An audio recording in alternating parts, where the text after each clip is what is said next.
अस्सलाम वालेकुम, I am doctor Akhtar working as chest and allergy specialist in different cities of Punjab. ये हमारा video का सिलसिला है जिसमें जो आपके क्वेश्चंस होते हैं या हमारे पेशेंट्स पूछते हैं उनको मैं वीडियो की शक्ल में रिप्लाई करता हूँ। ये क्वेश्चन किया था एक पेशेंट ने कि मेरे दादा जिनकी उम्र 75 ईयर है, पिछले 2 दिन से बुखार, खांसी और सांस लेने में उनको मुश्किल है। इनकी खांसी के साथ कभी कभार पीला और हल्का खून आ रहा है और ये शुगर और ब्लड प्रेशर के मरीज हैं, इसलिए इनकी जो है ना वो तबीयत बहुत ही कमजोर रहती है, सांस लेने में भी मुश्किल आ रही है।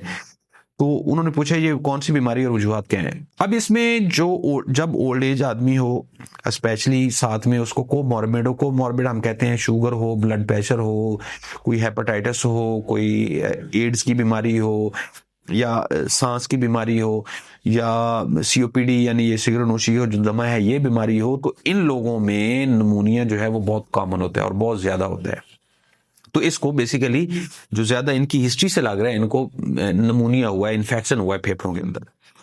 अब अगली इसमें इंपॉर्टेंट बात है कि इसका इलाज और परहेज क्या है। अब इसमें जो इसका इलाज किया जा सकता है, इसमें जो इंपॉर्टेंट बात समझने की है कि विद इन 48 आवर्स इलाज करना जरूरी है। जब भी ओल्ड एज को या प्रेग्नेंट लेडीज को या बच्चों को या जिनको शुगर की बीमारी है, ब्लड प्रेशर की बीमारी है, कोई घुटनों में दर्द रहता है, दमे का मसला है, कोई भी कोमॉर्बिडिटी है, कोई बीमारी साथ में चल रही, हार्ट का मसला है और उनको साथ में ये अलामतें आ जाएं, यानी बुखार आ जाए, साथ में खांसी रहना शुरू हो जाए या उनको बलगम आना शुरू हो जाए और ये 2 4 5 दिन की हिस्ट्री होती है, आमतौर पर 10 दिन की। तो इन लोगों में जो रिकमेंडेड है वो ये है कि आपने विद इन 48 आवर 2 दिनों के अंदर अंदर प्रॉपर मेडिसिन लेनी बहुत जरूरी है। अगर आप शुरू के 24 से 48 घंटों में प्रॉपर मेडिसिन इसकी ले लें, स्पेशलिस्ट को दिखा के, आमतौर पर ये ठीक हो जाता है। लेकिन अगर खुदा ना खास्ता इसका प्रॉपर आप, क्योंकि इसकी जो एंटीबायोटिक्स होती हैं वो भी जरा प्रॉपर होती हैं इस तरह के केसेस के लिए, अगर वो डिले हो जाए तो वो जो निमोनिया है वो कॉम्प्लिकेट हो जाता है, पानी भर जाता है फेफड़ों के अंदर, उसको हम एम्पाइमा अंग्रेजी में कहते हैं, लेकिन वो पीप बन जाती है आप कहें।